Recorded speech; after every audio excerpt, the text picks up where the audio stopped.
नमस्कार दोस्तों, आज हम बताने जा रहे हैं जेडक्स कफ सिरप के बारे में।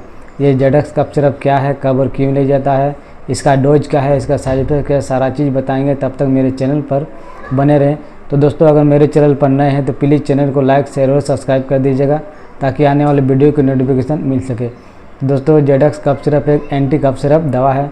इसका उपयोग सूखा खांसी, गले में खराश, सर्दी, जुकाम ये सब में दिया जाता है। इसका डोज है दोस्तों 10 ml 3 टाइम लिया जाता है। तो दोस्तों, आज के लिए इतना ही। मिलते हैं नेक्स्ट वीडियो में, तब तक के लिए धन्यवाद।